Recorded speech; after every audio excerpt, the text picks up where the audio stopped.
ఉద్యోగం ఇస్తాం కానీ జీతం ఉండదు, పైగా 20 లక్షలు ఉద్యోగార్థులే విరాళంగా చెల్లించాలి. అవును, మీరు విన్నది నిజమే.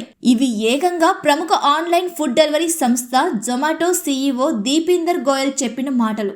జొమాటోలో చీఫ్ ఆఫ్ స్టాఫ్ స్థానంలో పనిచేసేందుకు దరఖాస్తులు కోరారు. ఈ మేరకు చేసిన వినూత్న ప్రకటన సామాజిక మాధ్యమాల్లో వైరల్గా మారింది. జొమాటోలో చీఫ్ ఆఫ్ స్టాఫ్ స్థానంలో పనిచేసేందుకు సరైన అభ్యర్థుల కోసం చూస్తున్నాం.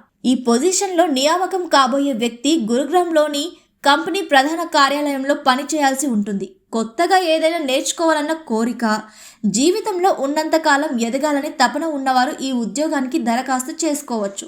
ఉద్యోగార్థులకు పూర్వానుభవం అవసరం లేదు. తమ స్థానంలో చేరిన తర్వాత జొమాటో, బ్లింకిట్, హైపర్ ప్యూర్, జొమాటోకు ఆధ్వర్యంలోని ఫీడింగ్ ఇండియా ఎన్జిఓ సంస్థల వృద్ధి కోసం పనిచేయాల్సి ఉంటుంది అన్నారు. ఈ ఉద్యోగానికి ఎంపికైన వారికి మొదటి ఏడాది ఎలాంటి వేతనం ఉండదు. పైగా ఆ వ్యక్తి 20 లక్షలు ఫీడింగ్ ఇండియాకు విరాళం ఇవ్వాల్సి ఉంటుంది.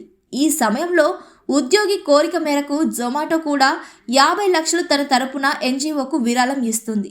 రెండో ఏడాది నుంచి మాత్రం 50 లక్షలకు తగ్గకుండా ఆ ఉద్యోగికి వేతనం చెల్లిస్తాం అని దీపీందర్ తెలిపారు. ఈ ఉద్యోగానికి దరఖాస్తు చేసేవారు రెజ్యూమే పంపాల్సిన అవసరం లేదు. 200 పదాలకు తగ్గకుండా తమ వివరాలు తెలియజేస్తూ కవర్ లెటర్ పంపించాలి. దీన్ని d@zomato.com కు పంపించాలి అని చెప్పారు. ఈ పోస్ట్ పై పలువురు నెటిజన్స్ విభిన్నంగా స్పందించారు.